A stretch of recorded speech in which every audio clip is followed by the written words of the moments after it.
Baik, selamat pagi mahasiswa sekalian. Selamat pagi, selamat siang, selamat sore, dan selamat malam.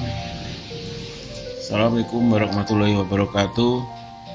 Pada kali ini kita jumpa kembali pada kuliah kita, yaitu apresiasi dan kritik arsitektur. Pada kali ini kita akan membicarakan materi lanjutan, yaitu ilmu pengetahuan dalam arsitektur. Kita akan melihat bagaimana ilmu pengetahuan dalam arsitektur itu. Diawali dari kita sebagai manusia, ya mungkin diawali dari bentuk yang sederhana seperti ini, langsung berkembang menjadi seperti ini. Ya, ini merupakan suatu proses dalam proses tumbuh manusia, ya seperti itu. Dia beraktivitas yang bikin makan, mencari. Ini bedanya manusia dengan hewan. Kalau hewan yang monoton sejak dulu kala sampai seperti itulah. Sekarang kalau manusia tumbuh kembang, ya dari yang bentuk yang sederhana sampai dengan komputer seperti ini. Ini proses bertumbuhannya manusia dari era ke era. Nah, kita lihat bagaimana pertumbuhan arsitektur dari masa ke masa kaitannya dengan ilmu pengetahuan yang akan kita bahas pada hari ini. Ya, bermula dari manusia beraktivitas. Di awal dia beraktivitas, ya salah satunya untuk hidup.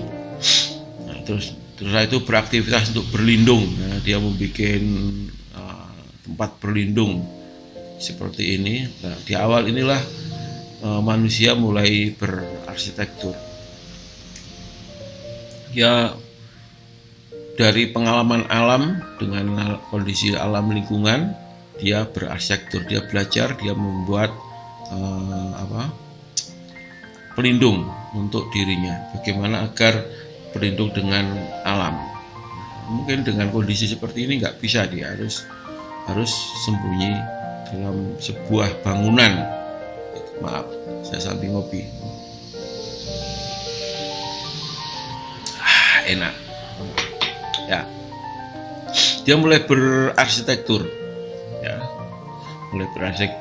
kita kenal selanjutnya. Ya, mulainya seperti ini, ya muncullah seperti di Mesir, ya ada piramid. Ini juga berarsitektur akibat dari sebuah proses ini, maka dia berarsitektur seperti ini. Ya, terus di era Barat, ya Yunani, muncullah arsitektur klasik, mulai berkembang arsitektur klasik dengan tumbuh terus di era Yunani yang muncul seperti ini. Jadi dari awal yang seperti ini muncullah peradaban yang seperti ini, berkembang terus seperti ini. Ya, seiring dengan gambaran ini manusia ini peradaban ini. Nah, baru muncullah tadi arsitektur berkembang pesat. Arsitektur yang muncullah dari Mesir, Yunani, arsitektur klasiknya ini muncul. Maka dalam ilmu pengetahuan gimana? Ya terus berkembang, berilmu pengetahuan. Artinya manusia juga berilmu pengetahuan, dia juga berkembang. Ya, mungkin ada tokoh seperti Plato, dia mengutarakan sebuah ilmu pengetahuan tentang perbintangan dan sebagainya. 427 sebelum Masehi, ya. Jadi artinya sebelum Masehi sudah ada ilmuwan. Ya, terus ada Aristoteles dan ilmu bapak matematika ini. Ya, 384 tahun sebelum Masehi sudah muncul ilmu pengetahuan, juga berkembang. Ya, artinya di sini berarsitektur dan berilmu pengetahuan juga sudah mulai, ya juga berkembang. Ya, kalau kita terkenal dengan ilmu kita Vitruvius, yaitu 70 sebelum Masehi. Ya, dia sudah membuat buku dengan judul De Architecture. Artinya ini buku tentang arsitektur. Dia sudah mempunyai buku, membuat buku tentang arsitektur, ya, tentang ini.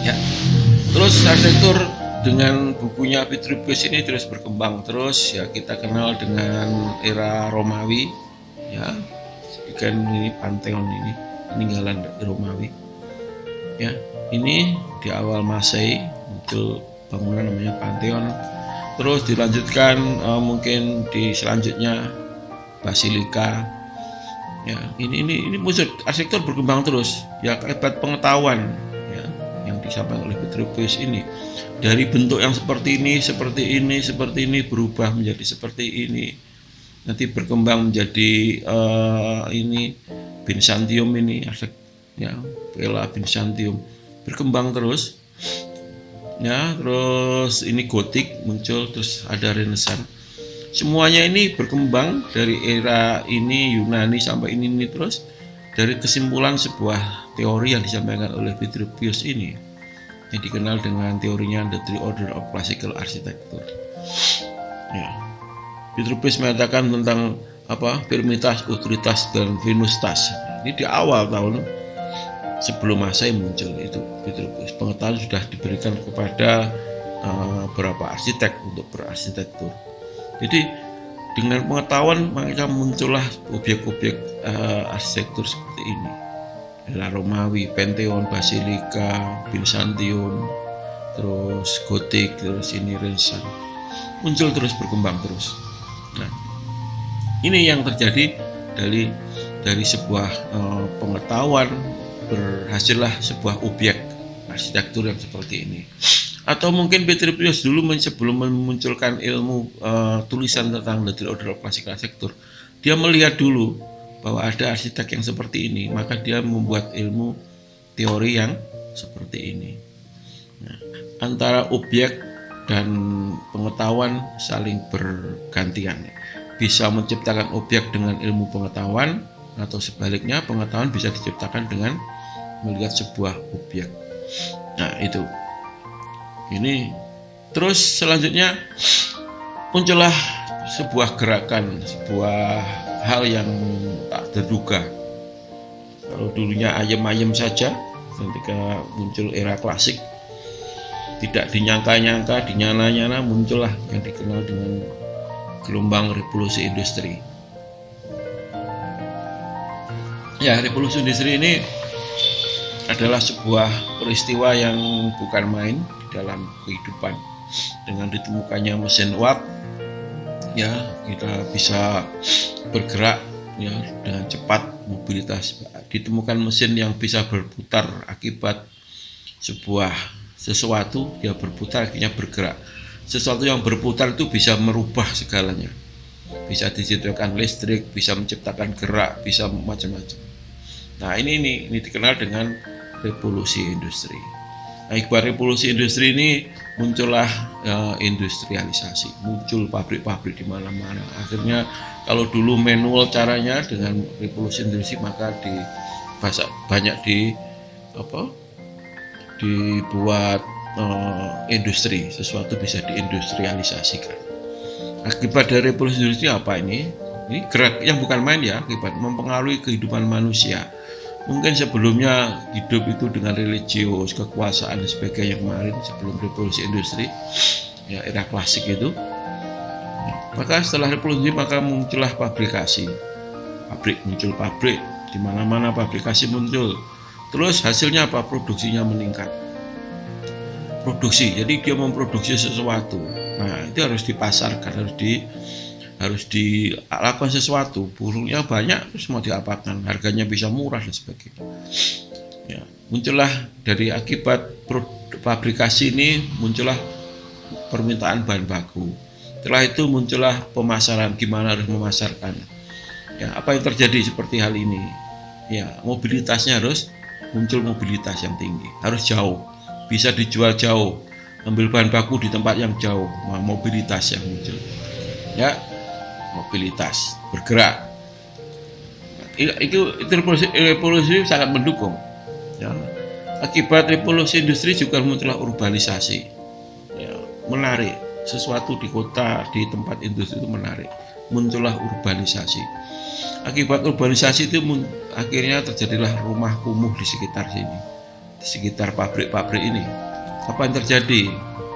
Ya, banyak virus, penyakit baru muncul, flu, ya, penyakit macam TBC, penyakit muncul, virus baru. Ya, virus ketika itu bukan main juga, bukan seperti corona hari ini. Jadi akibat urbanisasi, kumuh, ini muncullah virus-virus baru. Akhirnya masalah lagi. Ya, seperti sekarang ini muncul corona, nggak tahu sebabnya apa yang kemarin mungkin. Ya, nanti akan kita lihat, sejarah akan melihat akibatnya apa kan bisa dilihat. Seperti halnya ini. Ya, munculnya virus baru ini ya muncullah ya teknologi yang baru nantinya ini berkembang. Ya, urbanisasi menyebabkan itu, terus kumuh, terus bergerak terus. Nah, muncullah pandangan tentang liberalisasi, liberal. Ya. Kalau liberalisasi loh, akhirnya ujungnya kolonialisasi, ya, penjajahan di mana penjajah, penguasaan. Ini proses kehidupan yang tadi, gambar manusia yang terus itu. Ya, ini mengakibatkan ini tadi, nanti pengaruhnya terhadap arsitek gimana? Akan kolonialisasi ini, akibat ini muncullah kelompok sosial, terus akhirnya kelompok ini juga muncullah namanya demokrasi, ya, kita kenal sampai sekarang. Ya, ini proses dan terus. Ya, banyak nanti terus bergerak, sistem ini bergerak. Gimana dengan arsitektur?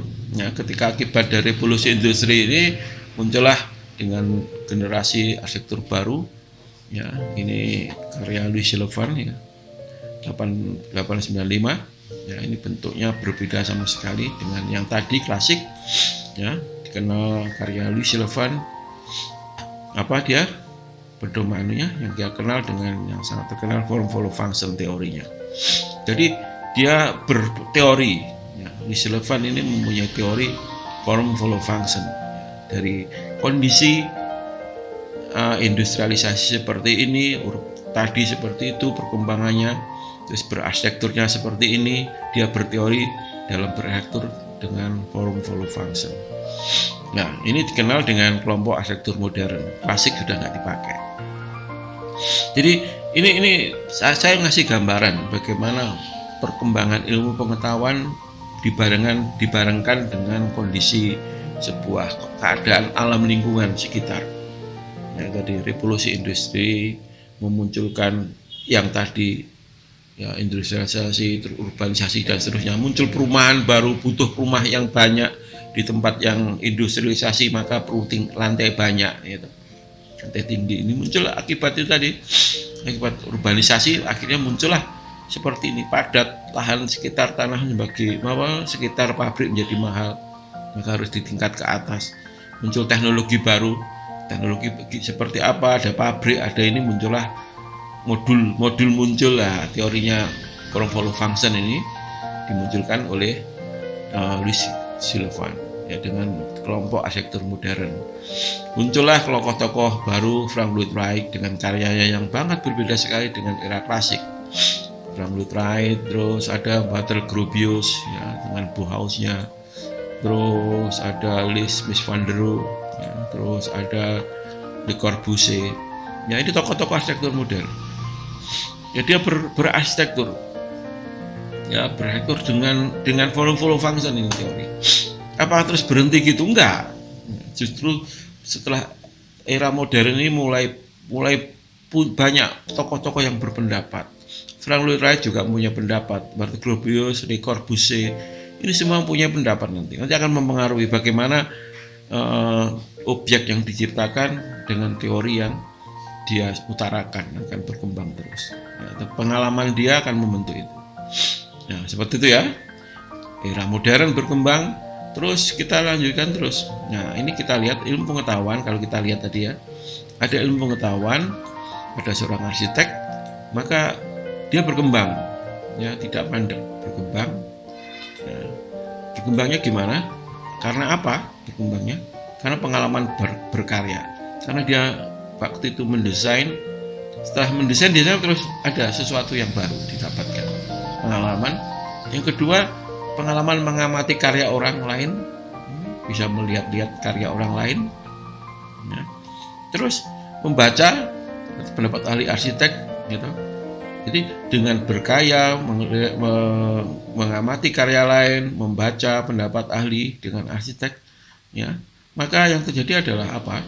Ilmu pengetahuannya seorang arsitek ini akan muncul, ada pengetahuan baru, bisa muncul pengetahuan baru, atau bahkan pengetahuan yang lama bisa gak ganggu, bisa dihilangkan pengetahuan lamanya, bisa juga karena proses ini, ya.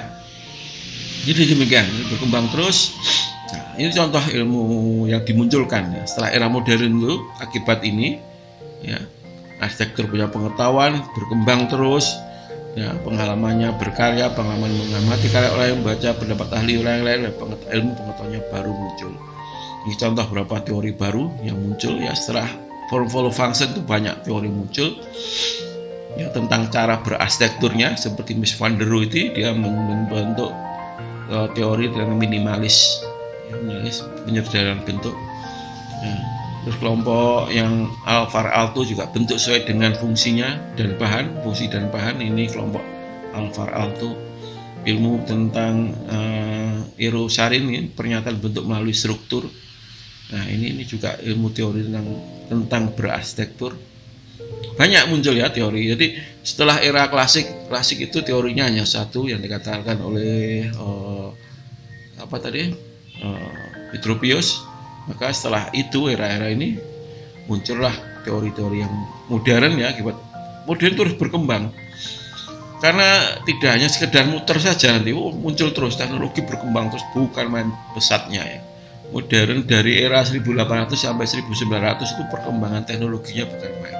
Sampai perang dunia 1, perang dunia 2 itu akibat gejolak ilmu pengetahuan, akibat gejolak tadi, revolusi industri tadi. Ya, ada kelompok aliran organik ya, Frank Lloyd Wright. Ada perubahan bentuk zaman lampau Minoru Yamasaki. Nah, ini banyak dimunculkan beberapa teori yang dikaitkan dengan objek yang dia ciptakan. Nah, terus kita lihat seperti ini, Le Corbusier. Karyanya kita lihat, dia berkembang ya. Dari yang bentuknya seperti ini berkembang, beraneka macam bentuknya, yang terhebat ini ya, Le Corbusier. Ini akibat teori yang dia utarakan. Jadi karyanya berkembang terus. Dari melihat karya ini, melihat karya orang lain, dengan membaca pendapat orang lain, diciptakanlah bentuk yang seperti ini. Dari gitu muncullah. Akhirnya karya itu berkembang terus seperti ini. Tidak monoton, tidak harus seperti ini terus kan? Kita kenal ini awal-awal karyanya. Ya, dia berkembang sampai muncul yang seperti ini bukan main. Lompatan dari bentuk yang seperti ini bukan main. Demikian juga dengan Frank Lloyd Wright itu juga demikian. Ya, waterfall yang terkenal itu muncullah bentuk-bentuk yang seperti ini, waterfall ya, muncul bentuk ini masih sama ya, ini setipe masih. Ya, akibat pengetahuannya ada atap, ada seperti ini, bentuk gini muncullah bentuk spiral seperti ini. Ya, ini berkembang karena pengetahuan seorang arsitek juga berkembang. Berkembangnya gimana? Pengalaman dia berkarya, pengalaman dia melihat karya orang lain, dan pengalamannya dia membaca pendapat orang lain. Ada 3 penyebab sehingga seorang arsitek berkembang. Nah, ini yang tugas kita akan melatih Anda untuk berkembang. Yang mungkin tidak melalui membaca, tapi nanti akan bagaimana sebuah objek bisa mengembangkan pengetahuan saudara. Nanti akan kita ajarkan ya. Ya, seperti itu. Ya, muncullah karya yang ini. Frank Lloyd Wright ini juga seperti itu. Prosesnya dari melihat objek ya tadi sehingga menciptakan bentuk-bentuk yang seperti ini. Ya, seorang arsitek harus berkembang itu. Ilmu pengetahuannya harus berkembang. Kita lanjutkan. Selanjutnya setelah era modern muncullah kelompok-kelompok ini. Portland Building, Michael Grip. Ini yang ngawali. Kenapa harus fungsional? Kenapa harus follow function? Berontak. Dia ingin kembali ke masa lalu. Masa lalu itu ada sesuatu. Dia kembali memperhatikan lingkungan setempat dan sebagainya. Muncullah banyak pendapat ya tentang ini. Jadi teori itu tidak hanya sekedar tadi, banyak, akhirnya berkembang terus sampai muncullah bentuk-bentuk seperti Kevin Rose ini, Robert Venturi munculnya seperti ini, ya, muncul bentuk-bentuk yang seperti ini. Ini akhirnya apa yang terjadi? Ini kelompok postmodern. Jadi modern tadi sudah menuntun, muncullah teori pendapat baru, tidak harus moduler, tidak harus form follow function, tidak harus gitu. Muncullah kelompok, diakhiri dengan kelompok postmodern. Ya, muncullah arsitektur yang bentuknya seperti ini, bentuk menjadi sebuah tujuan dari sebuah karya arsitektur. Tentu dengan konsep yang jelas, punya konsep, bentuknya itu berkonsep tentunya, tidak hanya sekedar menggambar saja. Ya, tidak sekedar itu, muncullah ini, ada kelompok ada filsafat Jacques Derrida yang terkenal ini. Ya, ini mempengaruhi kehidupan arsitek. Maka kelompok ini dikenal dengan kelompok dekonstruksi. Muncullah Frank Gehry dengan karya yang seperti ini. Terus ini Bernard Sumi yang seperti ini, yang bentuk arsitektur yang ini bentuknya formal gitu, kokoh gitu, yang sekarang dihancurkan dengan bentuk-bentuk yang aneh-aneh. Nah, karena pendapat seorang Derrida ya, karena dia dia belajar membaca filsafat, akhirnya arsitekturnya berubah. Bisa ya.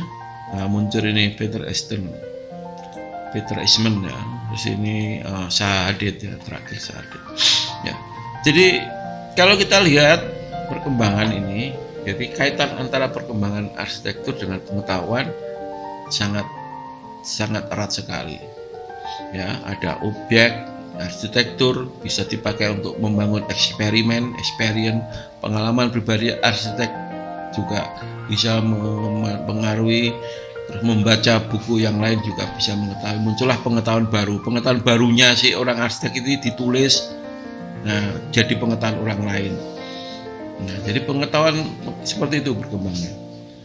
Nah, kalau bisa kita gambarkan seperti ini, ada objek, ada ilmu pengetahuan gitu, tentang berarsitektur, dia menciptakan sebuah ilmu pengetahuan baru. Jadi ilmu pengetahuan baru ini dibentuk oleh ilmu pengetahuan dan objek yang kita lihat. Contoh, tadi setelah ilmu pengetahuan muncul, dia membuat objek, bikin objek. Nah, objek ini juga dipengaruhi oleh objek yang lampau ya kemarin. Jadi dan seterusnya terus ubeng, sehingga ilmu pengetahuan terus tumbuh terus. Nanti dari objek ini dengan pengetahuan ini muncullah ilmu pengetahuan baru. Dia dari pengalaman ini muncullah teori baru. Oh, ternyata seperti ini. Oh, nah gitu. Jadi seperti itu. Ya, jadi bulatnya ilmu pengetahuan seperti itu. Jadi ilmu pengetahuan di arsitektur ini dapat dilihat sebagai arsitektur. Ilmu pengetahuan arsitektur itu ada berbentuk teks, ya, tertulis, ya, di literatur, di situ. Ya. Terus yang kedua, ilmu pengetahuan arsitektur itu bisa dalam bentuk objek. Jadi Anda dengan melihat sebuah objek, ya, kenyataan di alam ini, ya, Anda bisa menambah ilmu pengetahuan saudara. Dengan membaca, Anda bisa menambah ilmu pengetahuan saudara. Nah, jadi itu, ya. Jadi ada berbentuk teks dan berbentuk objek. Nah, sekarang bagaimana dengan ini? Ini kenyataan sekarang ya. Coba kita lihat. Kalau kemarin akibat revolusi industri muncullah arsitektur yang seperti gitu. Akibat filsafat, ya, Derridian muncullah kelompok dekonstruksi yang seperti itu. Sekarang bagaimana dengan kondisi sekarang ini? Anda seorang arsitek. Pengetahuan arsitektur yang sekarang ini apa? Material. Pengetahuan tentang teknologi membangun, pengetahuan tentang apa lagi, material, teknologi membangun, terus teknik desain yang macam-macam tekniknya. Nah, berkembang. Apa yang terjadi? Akan berubah karyanya, ya, akan mempengaruhi sebuah karya desain. Terus objek arsitektur sekarang ini apa yang terjadi? Anda bisa lihat, ya, akibat Anda melihat karyanya Sahadid, Anda melihat karyanya Bernard Sumi tadi, Anda akan mempengaruhi juga karya arsitektur Anda, ya. Dan karya yang lainnya tentu. Setelah melihat karya arsitektur Nusantara misalkan, akan mempengaruhi juga. Teknologi, Nah, tadi sudah saya bilang kan, teknologi arsitektur sekarang ini apa yang terjadi? Terus pemanasan global, akibat pemanasan global apa? Ya, akibat berarsitekturnya ada. Sekarang muncullah green arsitektur kelompok itu. Arsitektur harus green. Nah, itu permasalahan baru. Nah, pernyataan tentang green arsitektur bisa dilumpuhkan dalam bentuk teks dan karya juga ada, studi banding. Anda bisa melihat karya-karya yang green arsitektur seperti apa, ciri-cirinya bisa Anda sebutkan tentunya. Ya, tuh. Sekarang ada virus COVID-19. Apa yang terjadi arsitektur? Ya. Apakah terus Anda beranggap tunggu aja nanti COVID-nya hilang? Enggak akan hilang virus ini. Virus ini terus berputar terus seperti halnya flu, seperti halnya TBC sampai dengan malaria dan sebagainya akan terus ya. Jadi ini akan arsitek harus bisa antisipasi. Jelas yang pertama kali kalau ada virus yang pertama cuci tangan ya, pasti. Berarti pertama kali yang dijumpai oleh manusia kalau mau masuk sebuah objek arsitektur harus cuci tangan. Desainnya berubah tentunya. Desain parkir, desain pintu masuk, desain dan sebagainya harus ada cuci tangan pasti. Ya, nah itu yang perlu dipikirkan. Jadi pengaruh seperti ini akan mempengaruhi nanti juga menimbulkan ilmu pengetahuan baru tentang berarsitektur akibat virus. Sekarang sudah banyak seminar tentang bagaimana berarsitektur di era virus corona dalam menghadapi virus ini. Seminar sudah banyak ya. Kita sering dapat undangan untuk mengikuti virus terkait dengan virus corona ini. Kalau green sudah mulai, pemanasan global sudah mulai jarang dibicarakan, sekarang fokusnya ke akibat virus ini, terus gimana arsitekturnya. Itu ya. Jadi Anda perhatikan benar berapa pentingnya ya, seorang arsitek. Anda kan akan jadi arsitek ya. Harus mengembangkan ilmu pengetahuannya. Ya, caranya yang tadi. Ini ilmu pengetahuan seseorang arsitek itu diperoleh dari ilmu pengetahuan sebelumnya dan melihat objek yang lain. Artinya Anda harus melakukan studi banding. Ya, seperti kali ini Anda sudah mengusulkan objek ya, yang Anda pakai studi banding, yang akan Anda gunakan untuk menciptakan ilmu pengetahuan. Nah, nanti gitu. Tugas kita nanti ada objek ini bagaimana objek ini dijadikan ilmu pengetahuan. Nah itu ya, jadi nanti akan kita bahas selanjutnya. Mungkin gitu pertemuan hari ini ya, sampai jumpa lagi pada pertemuan selanjutnya ya. Tetap jaga kesehatan Anda, jangan lupa pakai masker ya, cuci tangan dan jaga jarak. Sekian, Assalamualaikum warahmatullahi wabarakatuh.